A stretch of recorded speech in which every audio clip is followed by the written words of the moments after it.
اور آج اگر ہم اپنے گھر میں بیٹھ کے، اپنی مسجد میں بیٹھ کے حضور کی صورت میں انعام خداوندی کا شکریہ ادا کرتے ہیں تو اللہ کی رحمتوں سے بعید نہیں کہ اللہ فرشتوں سے کہے دیکھو صدیاں بیت گئیں، یہ آج بھی شکرانہ ادا کر رہے ہیں، اور یہ بات میری اور آپ کی بخشش کی ضمانت قرار پائے۔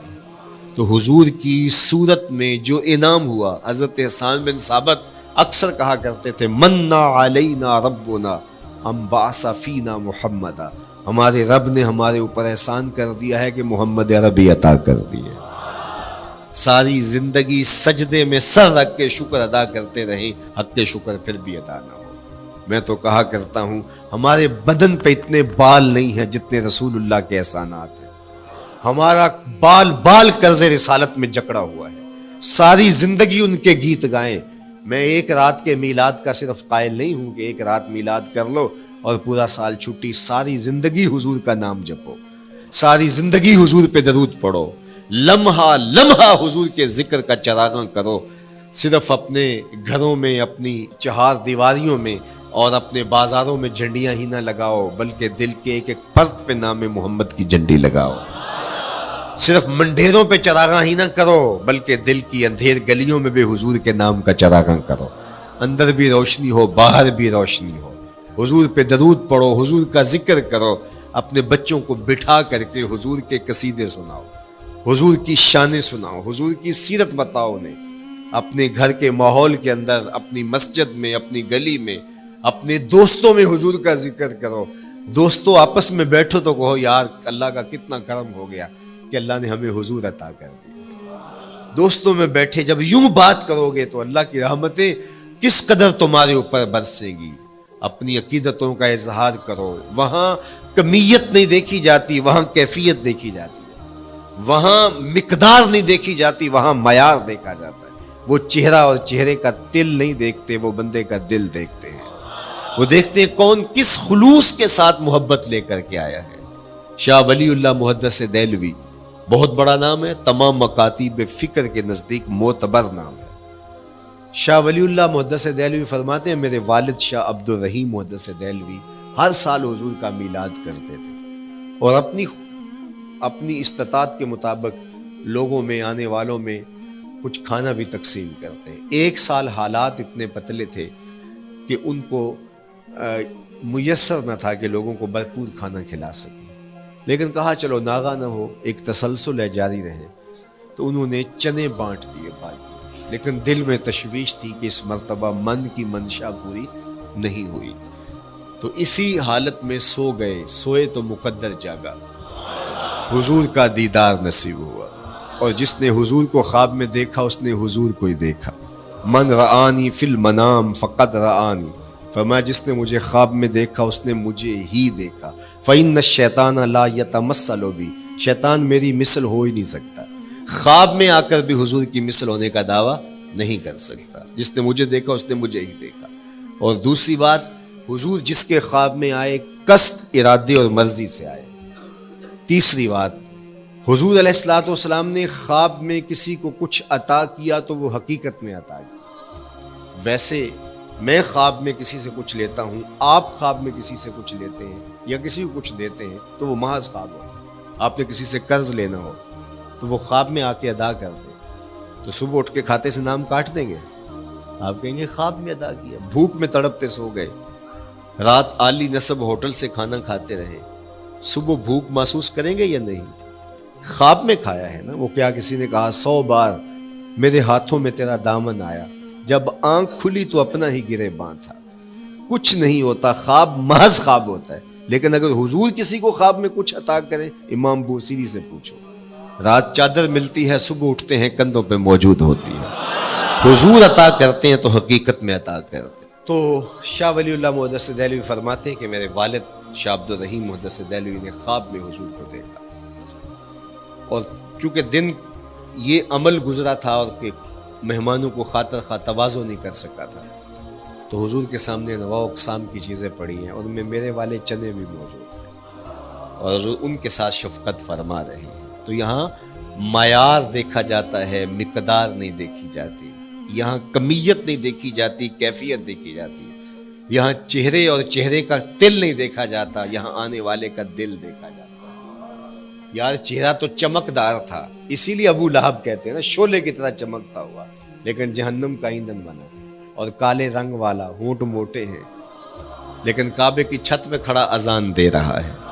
اذان ازل سے تیرے عشق کا ترانہ بنی، نماز تو اس کی دید کا ایک بہانہ بنی، ادائے دید سراپا نیاز تھی تیری، کسی کو دیکھتے رہنا نماز تھی تیری۔ تو عقیدتوں کے رنگ اور محبتوں کے رنگ حضور علیہ السلام کے ساتھ جب کوئی پیش کرتا ہے تو رائے گانی جاتی۔ یہ وفاداروں کا در ہے، یہاں بے وفائی کا تصور ہی نہیں ہے۔ وہ ہاتھ پکڑتے ہیں تو پھر چھوڑتے نہیں ہیں، اس لیے ان سے محبت کا ربط قائم کیجیے۔ اپنی اولادوں کو حضور کا پیار سے، آپ اپنے گھروں میں حضور علیہ السلام پر درود پڑھیے گا، بچوں کو بٹھائیے گا، اور حضور کی سیرت کا کوئی واقعہ ان کو سنائیے گا۔ صحابہ اپنے بچوں کو بٹھا کر کے حضور کی سیرت بتایا کرتے تھے، حضور کا نقشہ بتایا کرتے تھے، حضور کے شمائل ذکر کیا کرتے تھے، اور کوئی صحابی ملتا تو تابعین جمع ہو جایا کرتے تھے اور اسے پوچھتے تھے اچھا بتاؤ حضور کی صورت کیسی تھی، زلفیں کیسی تھی۔ یہی میلاد ہے نا، میلاد میں حضور کے فضائل کا ذکر ہوتا ہے، شمائل کا ذکر ہوتا ہے، خصائل کا ذکر ہوتا ہے، اور موسم حج کا ہے۔ ایک اونچے ٹیلے پہ حضرت سیدنا ابو طفیل چڑھ گئے، یہ آخری صحابی ہیں، اس کے بعد کوئی صحابی نہیں، آخر میں سب سے آخر میں فوت ہوئے 110 ہجری میں، حضور کے وصال کے 100 سال بعد تک زندہ رہے۔ اونچے ٹیلے پہ چڑھ گئے اور لوگوں کو کہا لوگوں آؤ، اس وقت روئے زمین پہ میرے علاوہ کوئی نہیں جس نے حضور کو دیکھا، بس انہی آنکھوں نے حضور کو دیکھا ہے، کیا ناز ہے۔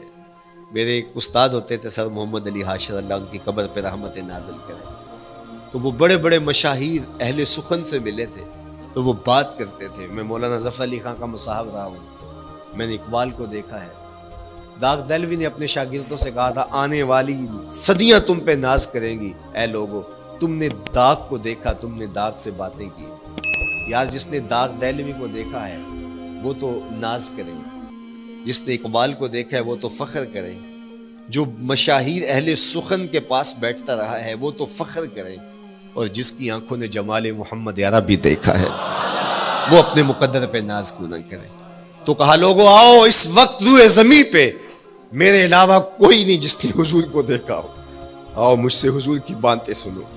لوگ جمع ہو گئے اور کہا صف لنا رسول اللہ، تم نے حضور کو دیکھا ہے تو بتاؤ حضور کیسے تھے۔ تو حضرت ابو طفیل نے 3 لفظوں میں حضور کا حلیہ بیان کیا، یاد کر لو۔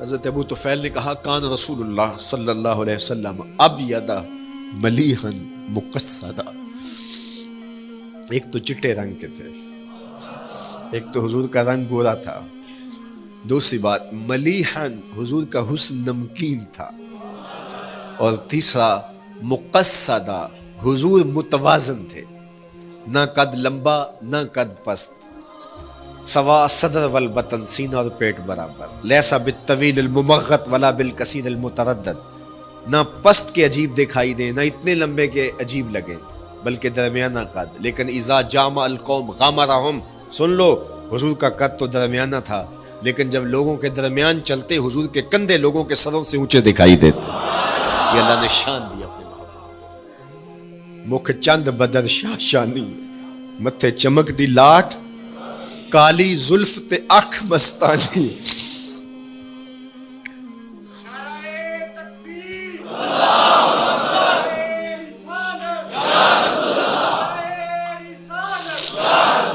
کالی زلف تے اکھ مستانی ہے، مخمور رکھی ہند مد بھری۔ تشریف لائے تو جنوبی سمت سے حضور آئے تھے، جب انہوں نے دیکھا نا تو اچانک ودا کے پہاڑوں کی اوٹ سے حضور دکھائی دیے، تو سیاہ پہاڑ ہیں، تو ان سے جب حضور کا چمکتا ہوا چہرہ دکھا نا تو بے ساختہ انہوں نے کہا طلع البدر علینا، وہ دیکھو چاند چڑھ گیا ہے، طلع البدر علینا، وہ دیکھو چاند چڑھ گیا۔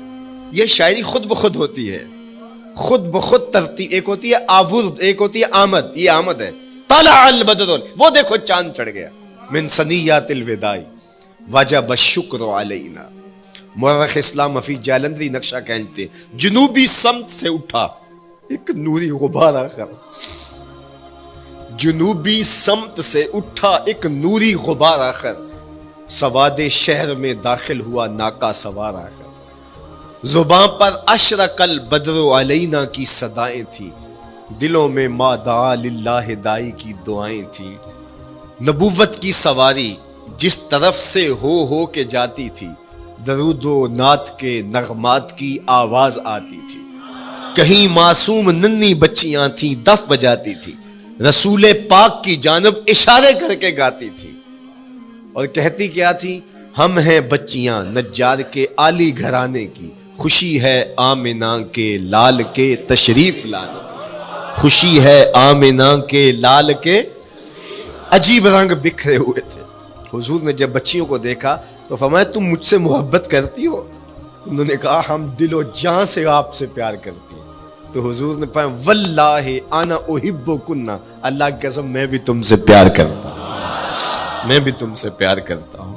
لوگ گھروں کو سجائے بیٹھے، ہلم الینا یا رسول اللہ الی العدد والعدۃ والمنع، حضور آ جاؤ نا، آ جاؤ، ہمارے پاس اسلحے بھی ہیں، کسی نے حملہ کیا توڑ کے رکھ دیں گے، ہمارے بڑے بڑے گھر ہیں، مہمان آئے سنبھال لیں گے، رک جاؤ نا ہمارے گھر۔ اب اتنے چاہنے والے ہوں تو کس کو پذیرائی دیں؟ حضور اونٹنی کی مہار گردن پہ ڈالتے، فرماتے خلو سبیلہا ناقتی مامورۃ من اللہ، اس کی راہیں چھوڑ دو، یہ اللہ کے حکم کی پابند ہے۔ کہتے ہیں لوگوں نے اونٹنی کو چارہ دکھانا شروع کر دیا کہ چلو اونٹنی بیٹھ جائے۔ اللہ اکبر، پانی ہڑا نو لوڑ کی راہ براندی، پہنچے آپ دریار سرکار یارا۔ یار جب محبت پیدا ہوتی ہے یار منانے کے ڈھنگ بھی سیکھ لیے جاتے ہیں، محبت بتا دیتی ہے محبوب کو کیسے منانا ہے۔ لیکن حضور فرماتے خلو سبیلہ ناقتی مامور، راہیں چھوڑ دو، میری اونٹنی اللہ کے حکم کی پابند ہے، یہ سبز چاروں کے لالچ میں آنے والی نہیں ہے، چھوڑو چھوڑو اس کا راستہ۔ اللہ اکبر، جب بنو نجار کے محلے سے حضور گزرے، یہی بچیوں نے تالا البدر علینا پڑھا تھا، اور یہی محلہ حضور کے ننیال کا محلہ تھا۔ انہوں نے جو لفظ کہے امام صالحی نے، اللہ ان کی قبر پہ کروڑوں رحمتیں نازل کرے۔ سبل الہدا والرشاد میں نے کئی مرتبہ یہ مقام پڑھا ہے، باب الہجرہ مسلم شریف باقی کتب حدیث میں بھی ہے، لیکن امام صالحی نے بہت ساری حدیث جمع کی ہیں، اور انہوں نے یہاں جو منظر بیان کیا ہے، انہوں نے جو لفظ کہے نا، جب حضور آئے بنو نجار کے محلے سے گزرنے لگے تو ذرا لفظوں کی چاشنی دیکھیے، ان لفظوں سے ٹپکتے شہد کو دیکھیے۔ تو انہوں نے آگے بڑھ کے حضور کو دعوت دی، اور لفظ کیا کہیں؟ ہلم الی اخوالک یا رسول اللہ الی العدد والعدۃ والمن، حضور ادھر تو رک جاؤ، یہ تو آپ کے ماموں کے گھر ہیں، یہ تو آپ کے ننیال کا محلہ ہے۔ لیکن حضور نے فرمایا کہ بس میری راہیں چھوڑ دو۔ پھر اونٹنی جا کے کہاں بیٹھی؟ نیویاں دا پرونا ہے میرا نبی، کوٹھیاں تے چڑھے ویخ دے رہ گئے۔ سہل اور سہیل دو یتیم بچے تھے، اور ان کی خالی جگہ پڑی تھی، جا کے اونٹنی وہاں بیٹھ گئی، اٹھایا گیا پھر بیٹھ گئی۔ قریب ترین مکان حضرت ابو ایوب انصاری کا تھا، دوڑے آئے سامان اتارنے لگے، کہا حضور اونٹنی کو اب نہ اٹھاؤ، اب تو میرے وقت جاگ پڑے ہیں۔ پھر ان کی کیفیت کیا تھی؟ امروز شاہ شاہاں مہمان شدست و مارا، امروز